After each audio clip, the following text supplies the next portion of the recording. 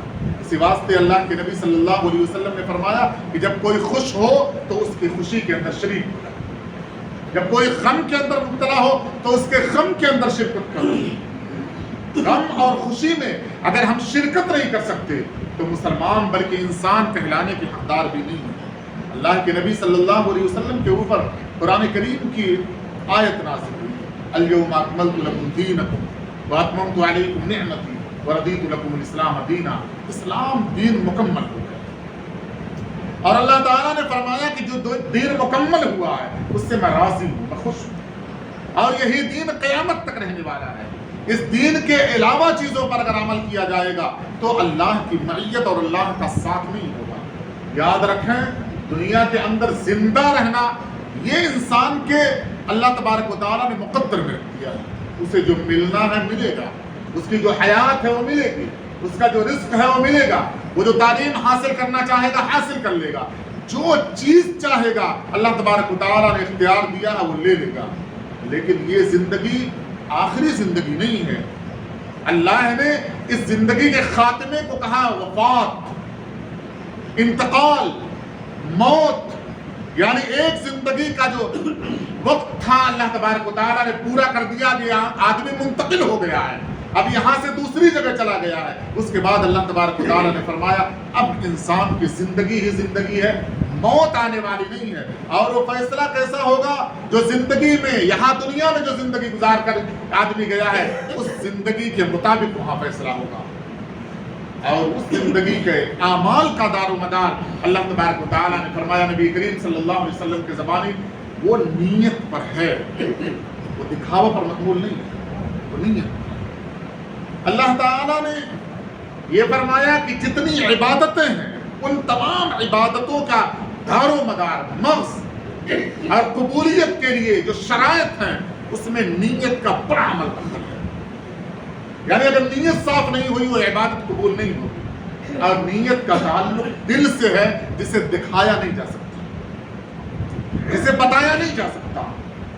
عبادت خالص رب کے لیے کی جائے گی، اسی واسطے اللہ تعالیٰ نے انسان کو پیدا کیا، عبادت کو فرض قرار دیا۔ لیکن ان عبادتوں میں سب سے اہم ترین عبادت نماز ہے،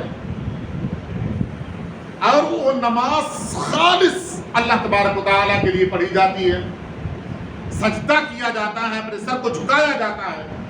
ریاکاری ہو تو اللہ کے نبی نے فرمایا ٹخنے سے اوپر وہ عبادت نہیں جاتی، اس کے منہ پر مار دی جاتی ہے۔ اور آپ کو پتا ہے، آپ جانتے ہیں کہ اگر آدمی اکیلے عبادت کرے تو 100% امید ہے کہ اس کے اندر ریاکاری نہیں آ سکتی، دکھاوا نہیں، اکیلے عبادت کرا کیسے دکھائے گا؟ لیکن اس مزاج اور قانون کے خلاف اللہ تبارک و تعالیٰ نے معاملہ کیا، کہا اکیلے عبادت کے اندر ریاکاری نہیں ہو سکتی، لیکن نماز کو فرض کیا تو اس کے ساتھ جماعت کو بھی فرض کر دیا۔ یہاں ریاکاری کا 100% امکان ہے، امید ہے، یقین ہے، لیکن یہ عبادتیں جو جماعت کے ساتھ، تنہائی میں نہیں، مسجد کے اندر جا کر، اور جمعہ کی جماعت جامع مسجد کے اندر، عید کی جماعت عیدگاہوں کے اندر، بڑے بڑے مجمع میں اللہ تبارک و تعالیٰ نے فرض کیا۔ کیوں فرض کیا؟ تاکہ عبادت کے ساتھ ساتھ پہلو میں کھڑا ہوا آدمی، بازو میں کھڑے ہوئے آدمی کے حالات کا اسے علم بھی ہو، تو صرف اللہ کی عبادت نہ کرے صرف، بلکہ عبداللہ کو بھی دیکھتا رہے، کائنات کا نظارہ کرتے رہے، میرے بازو میں جو شخص نماز پڑھ رہا ہے اس کی حالت کیا ہے، وہ بیمار تو نہیں ہے، وہ پریشان تو نہیں ہے، وہ کسی مصیبت کے اندر مبتلا تو نہیں ہو گیا، آج آیا تھا کل نہیں آیا تو کیوں نہیں آیا؟ یہ حالات کا علم ہو۔ ایک تعلق قائم کرنے کے لیے اللہ تبارک و تعالیٰ نے ریا کا یقین شائبہ اور پورا مکمل یقین ہونے کے باوجود اللہ تبارک و تعالیٰ نے عبادت کے اندر اجتماعیت پیدا کی، تاکہ جو سلسلہ ہے، جو تعلق ہے وہ ٹوٹنے نہ پائے۔ تاکہ ہمدردی، غمگساری، تکلیف کا احساس، خوشی کے اندر شرکت تمام انسانیت کے ساتھ جڑی رہے۔ اس واسطے اللہ تبارک و تعالیٰ نے عبادت کو فرض کی۔ لیکن انسان عبادت کے باوجود، نماز میں شرکت کے باوجود، جماعت میں شرکت کے باوجود، مہینوں گزر جانے کے بعد وہ شخص جو مصیبت کے اندر مبتلا تھا، جب وہ مصیبت سے نکل جاتا ہے، کبھی اتفاق آتا ہے اپنے مصائب کو بیان کرتا ہے تو بازو میں کھڑا ہوا آدمی کہتا ہے اچھا مصیبت تھی، مجھے تو پتہ ہی نہیں تھا۔ یعنی عبادت کا جو مقصد تھا وہ حاصل نہیں ہو رہا، پیدائش کا جو مقصد تھا وہ حاصل نہیں ہو رہا ہے۔ حضرت آدم علیہ السلام کو اللہ تعالیٰ نے پیدا کیا تھا، اکیلے زندگی گزارنا یہ انسان کے لیے نہیں بنایا اللہ تبارک و تعالیٰ نے کہ اکیلے زندگی گزارنا۔ جنت کے اندر بھی مزہ نہیں آ رہا تھا آدم علیہ السلام، کہا مجھے اور لوگ چاہیے، حضرت حوا کو پیدا کر دیا۔ دو لوگ کتنے دن زندگی گزار سکتے ہیں تنہا تنہا، کتنے محبت کا اظہار کر سکتے ہیں، کتنا ساتھ دے سکتے ہیں، اللہ تبارک و تعالیٰ نے دنیا کے اندر بھیجا اور نسل انسانی بڑھی۔ لیکن وہ جو تعلق تھا، وہ تعلق دلی تعلق اللہ تبارک و تعالیٰ نے یہ ایمان کا جز قرار دیا ہے۔ اسی واسطے نبی کریم صلی اللہ علیہ وسلم نماز پڑھنے کے بعد، رات گزارنے کے بعد 7 سے 8 گھنٹہ رات گزر گئی، صحابہ کرام کا آمنا سامنا نہیں ہوا، نماز پڑھی آپ صلی اللہ علیہ وسلم نے، پڑھتے ہی فوراً پلٹ جایا کرتے تھے اور بالکل ملاحظہ کرتے تھے صحابہ کرام کا، چہرے کو دیکھا کرتے تھے، اتنے پر بس نہیں کرتے تھے بلکہ سوال کرتے تھے، کوئی حادثہ، کوئی واقعہ، کوئی خواب، کوئی حالت پیش آئی ہو تو بیان کرو۔ صحابہ کرام کھلے دل سے حالات کو بیان کرتے تھے، اگر کوئی نہیں بیان کرتا تھا تو آپ خود اپنے حالات کو بیان کر دیا کرتے تھے۔ کیوں؟ بعض اوقات چہرے سے پتہ نہیں چلے گا، اسی واسطے فرمایا جب سلام کرو تو اس کے بعد خیریت معلوم کرو کہ اچھے ہیں، خیریت سے ہیں، تاکہ جو چہرے سے تم نہیں پڑھ پائے، جس کا علم نہیں ہوا، جس کا اندازہ نہیں ہوا، جس کے حالات کا علم نہیں ہوا، کم سے کم اس کی زبان سے پتہ چل جائے گا تاکہ اس کی پریشانی کے اندر تھوڑا سا کمی آ جائے اور آپ شریک ہو جائیں۔ اسی واسطے نبی کریم صلی اللہ علیہ وسلم نے حالات بیان۔ ایک شخص اگر نماز سے غائب ہوتا تھا، آپ صلی اللہ علیہ وسلم کی نگاہ اسی کے اوپر جائے، فلاں نماز کے اندر شامل نہیں۔ کس سے پوچھتے تھے؟ ان کے بازو میں پڑھنے والے شخص سے کہ تمہارے پاس نماز پڑھنے والے فلاں صحابی آج موجود نہیں ہے، کیوں؟ خود نہیں پوچھتے تھے ان کے گھر والوں سے جا کر، تاکہ ایک درس ملے، ایک سبق ملے، ایک میسج جائے کہ بازو میں نماز پڑھنے والے کو پتہ ہونا چاہیے کہ میرا بھائی کس مصیبت کے اندر مبتلا ہے۔ بعض اوقات صحابہ کرام بتاتے تھے وہ بیمار ہے تو آپ سب کو لے کر جاتے تھے اس سے مزاج پرسی کرنے کے لیے، خیریت معلوم کرنے کے لیے، دعا کرتے تھے، اسے بتاتے تھے اس سے تو گناہ چھڑ جایا کرتا ہے، اللہ کی قربت مل جایا کرتی ہے، کیونکہ صحابہ کرام کو یہ دو جملہ بڑا پسند ہوتا تھا، میرا گناہ کم ہو گیا، مجھے اللہ کی معیت حاصل ہو گئی، کل قیامت کے دن اللہ تبارک و تعالیٰ مجھ سے خوش ہو جائیں گے۔ جو جملہ جسے پسند ہو، نبی کریم صلی اللہ علیہ وسلم نے بتایا کہ وہ جملہ اس کے سامنے پیش کیا جائے تاکہ مصیبت کے اندر تھوڑا سا کمی آ جائے۔ آپ شریعت کا مزاج تھے، شریعت نے کسی پریشانی میں مبتلا کرنے کے لیے کسی کو اجازت نہیں دیا، فرمایا من سلم المسلمون بلسانہ ویدہ، مسلمان کون ہے؟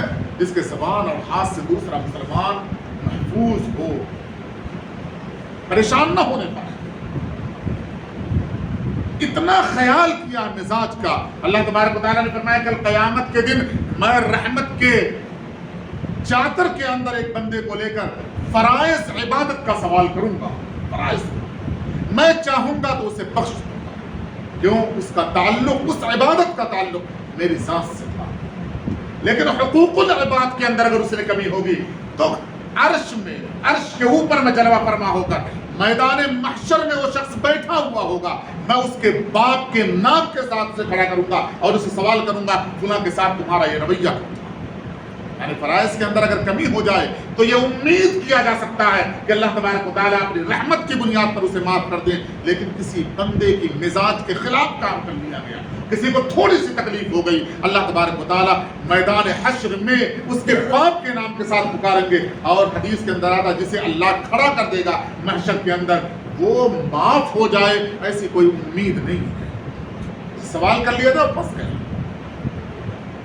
ایک بات کی طرف اشارہ ہے، تکلیف کس کو کس سے ہو جائے ہمیں نہیں پتا. میں نے کئی جمعہ پہلے ایک بار بتایا تھا، آپ صلی اللہ علیہ وسلم نے بتایا جب جمعہ کے لیے آؤ تو لہسن اور پیاز کا استعمال مت کرو. فرمایا کیوں؟ تمہارے بازو میں کھڑے ہوئے شخص کو تکلیف ہو. یہ نہیں فرمایا حرام ہے، کھا سکتے، صحت مند غذا ہے. تمہارے کھانے کی وجہ سے اگر بازو میں کھڑے ہوئے شخص کو تکلیف ہو جائے، آپ نے فرمایا جمعہ کے دن مت کھاؤ، مت کھاؤ. نہا کر آؤ، اچھے کپڑے پہن کر آؤ، خوشبو لگا کر آؤ. اجتماعیت ہوتی ہے. اگر کسی ایک آدمی کو تکلیف ہوگی، کل قیامت کے دن اللہ تبارک و تعالیٰ سوال کریں گے. وہ نماز کا سوال بعد میں اللہ کے نبی صلی اللہ علیہ وسلم نے فرمایا، اس کو تکلیف دینے کا سوال پہلے ہو جائے. اس واسطے فرمایا جب پڑوسی اپنے پڑوسی کے پاس گھر بنانے لگے، اپنے پڑوسی کے بازو میں اپنا جب گھر بنانے لگے تو اس سے سوال کرے، اس سے پوچھے یہ جو حالت تمہاری آج کی ہے، اس حالات میں میں اپنا گھر بنا سکتا ہوں؟ ہو سکتا ہے اس کی ماں بیمار ہو سکتا ہے وہ خود بیمار ہو سکتا ہے اس کے گھر میں کوئی ایسی پریشانی ہو کہ تم گھر بنانے لگو، اسے تکلیف ہو جائے. فرمایا اس سے سوال کرو، اسے اجازت دو. حالانکہ زمین تمہاری ہے، پیسہ تمہارا ہے، ضرورت تمہاری ہے، لیکن فرمایا ایک پڑوسی کا حق ہے. فرمایا جب زمین بیچنے لگو پہلے پڑوسی سے سوال کرو، تمہیں ضرورت ہے اس زمین کی، اس گھر کی تمہیں ضرورت ہے؟ ہو سکتا ہے اسے ضرورت ہو اور نہ ضرورت ہو، وہ ڈر رہا ہو خراب پڑوسی آ جائے گا، وہ انتظام کر کے اس گھر کو خرید لے. فرمایا جب سالن بناؤ، جب گوشت بناؤ تو پانی زیادہ کر دو. پانی زیادہ اس واسطے کرو تاکہ پڑوسی کے گھر سالن پہنچاؤ. کیوں؟ فرمایا سالن کی خوشبو ہوتی ہے، اگر پڑوس کے گھر میں وہ خوشبو چلی گئی اور تم نے سالن نہیں بھیجا اور پڑوس کے بچوں کو تکلیف ہوگی، کل قیامت کے دن اللہ تبارک و تعالیٰ سوال کرے گا. کیا مزاج شریعت کا ہے. فرمایا خوشبو جائے گی سالن اور پڑوسی کے بچوں کو تکلیف ہوگی، کل قیامت کے دن اللہ تبارک و تعالیٰ سوال کرے گا.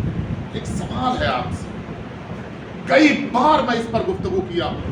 یہ جو راہل کالونی فیز 2 ہے ہماری، اس کے اندر ایک بھی غیر مسلم نہیں ہے، ایک بھی نہیں. راہل کالونی فیز 2 کے اندر یہ جو A&B ریزیڈنسی ہے اس میں کچھ لوگ ہیں، لیکن بڑا افسوس ہوتا ہے اور بہت تکلیف اور تعجب بھی ہوتا ہے. یہاں پٹاخے کی ایک دکان ہے اور ہر آدمی اسی دکان کے سامنے سے گزرتا ہے، کبھی اس سے سوال نہیں کرتا اس دھوبی سے یا پریس کرنے والے سے کس کو پٹاخہ تم بیچنے کے لیے دکان ڈال دی. یعنی ہمارا مزاج بن گیا ہے، کوئی شراب کی کب دکان ڈالے گا تو ہم آنکھ بند کر کے اس کے سامنے سے گزر جائیں. احساس نہیں ہے. ہماری جو اولاد ہے وہ بگڑی نہیں ہے، معاف کرنا ہمارے بوڑھے بگڑ گئے، ہمارے بڑے بگڑ گئے. عشاء کی نماز پڑھا کے جا رہا تھا، بچوں نے پٹاخہ چھوڑا، میں نے گاڑی روک کہا بیٹا فلسطین پر حملہ ہو رہا ہے، اسرائیل حملہ کر رہا ہے اور بچے مارے جا رہے ہیں، اتنے تکلیف کے عالم میں تم پٹاخہ چھوڑ رہے ہیں. انہوں نے معافی مانگی اور وہ دن ہے 3-4 دن گزر گیا، اس گلی کے اندر وہ بچوں نے پٹاخہ نہیں چھوڑا. یعنی وہ مزاج نہیں ہے ان کا بگڑنے والا، ہم نے بگاڑ دیا. اگر وہ دکان بند ہوتی تو یہ بچے بھی پٹاخہ نہیں چھوڑتے. ہم تقریر کس پہ کر رہے ہیں کہ پٹاخہ چھوڑنا حرام ہے اور دکان ہم ڈال کے دیتے ہیں. دکان ڈالو، یہیں سے بیچ رہا ہے تمہیں، کوئی اور بیچتا رہے گا. خدا کی قسم اگر اس سے کوئی سوال کرے گا اس غیر مسلم سے کہ مسلمانوں کا مزاج کیا ہے، تو کہے گا بری ہوئی قوم، بری ہوئی مردہ. ان کے بچوں کے ہاتھ میں جو چاہو آپ دے دو، یہ اف تک کہنے والی نہیں ہے. وہ ہر پٹاخہ بیچ رہا ہے، کون خرید رہا؟ میری اولاد، آپ کی اولاد. پیسہ کس کا؟ میرا، آپ کا. محنت سے کمائی، حلال کمائی، وہ کمائی جس کے بارے میں اللہ کا سوال کریں گے. آمدنی کہاں سے آئی تھی، کہاں خرچ ہوا تھا؟ تو میں تو آفس میں ہوں، میں تو اپنے اسکول کے اندر ہوں، میں تو اپنے فیکٹری کے اندر ہوں. اللہ مجھ سے سوال کرے گا آمدنی آئی کہاں سے؟ میں بتاؤں گا بڑی محنت سے میں نے کمایا. پھر اللہ سوال کرے گا خرچ کہاں ہوا؟ میں کہوں گا میرا بیٹا پٹاخہ چھوڑ رہا تھا، اور اللہ کہیں گے تو جنت کے اندر چلا گیا۔ اتنا آسان ہے، اتنا آسان ہے۔ عبادت یہی صرف نہیں ہے کہ جب نماز کے لیے بلا لیا جائے ہم نماز کے لیے چلے آئیں اور عبادت کرنے کے بعد چلے جائیں ہمیں مسلمان کہا جائے، یہی صرف مسلمانوں کا فریضہ یا مسلمانوں کے لیے ذمہ داری نہیں ہے، یہ فرض ہے، یہ کرنا ہی ہے، اس پر جنت نہیں ملنے والی ہے، اللہ تبارک و تعالیٰ اس پر جنت نہیں دیں گے، جنت کے لیے بڑے سارے اعمال سے گزرنا ہوگا۔ اللہ تبارک و تعالیٰ نے جنت نہیں دے دیا۔ نبی کریم صلی اللہ علیہ وسلم بعض وقت عبادت کرتے تھے، حضرت حذیفہ رضی اللہ تعالیٰ نے فرمایا ایک بار میں بھی پیچھے کھڑا ہوں۔ عبادت کسے کہا جاتا ہے؟ یہ فرض، یہ عبادت ذمہ داری ہے، یہ کرنا ہی ہے، اس سے چھٹکارا نہیں ہے، اس پر کوئی عمل پر بدلہ نہ ملے، یہ ہم اللہ تبارک و تعالیٰ سے سوال نہیں کر سکتے۔ حضرت حذیفہ فرماتے ہیں آخری بات، عشاء کی نماز کے بعد 2 رکعت کی نیت آپ صلی اللہ علیہ وسلم نے کہا، میں نے دیکھا، میں پیچھے کھڑا ہوں کہ آپ نماز پڑھ رہے ہیں، میں بھی پیچھے کھڑا ہو جاتا ہوں۔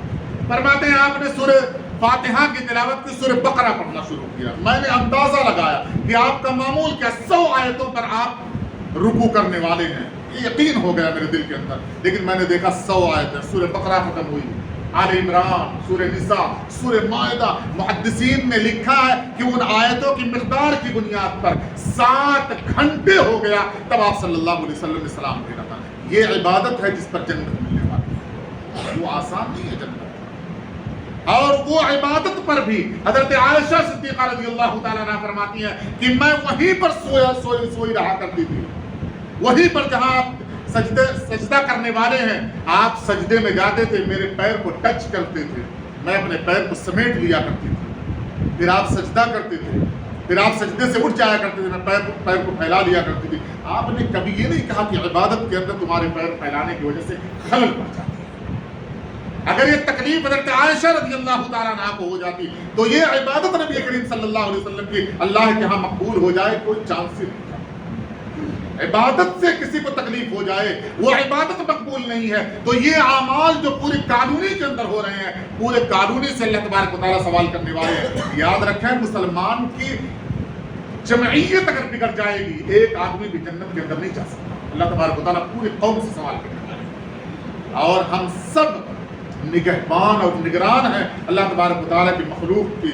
یہ یاد رکھیں جہاں منہیات یعنی وہ کام ہو جو اللہ کی کھلا نافرمانی ہو رہی ہو اور ہم وہاں سے گزر گئے، یعنی ہم مجرم ہیں جب تک کہ ہم سوال نہیں کیے۔ آپ صلی اللہ علیہ وسلم نے حضرت یاسر سے کہا تھا میں روک نہیں سکتا کیونکہ مشرکین مکہ کے قانون الگ ہیں، لیکن جنت کے اندر ملاقات ہوگی، یہ خوشخبری سنائی تھی کہ میں بھی کل قیامت کے دن وہی ملوں گا اور آپ بھی وہی ملو گے۔ یہ ہمدردی کے بول ہیں، یعنی اس تکلیف میں آپ صلی اللہ علیہ وسلم اتنا ہی کر سکتے تھے، آپ نے اتنا ہی کیا۔ آپ جو کر سکتے ہیں جہاں اللہ کی نافرمانی ہو وہ آپ کریں، ورنہ کل قیامت کے دن اللہ کے سامنے کھڑے ہونے کے لیے تیار رہیں۔ اللہ تبارک و تعالیٰ سے دعا، اللہ آپ کے سبھی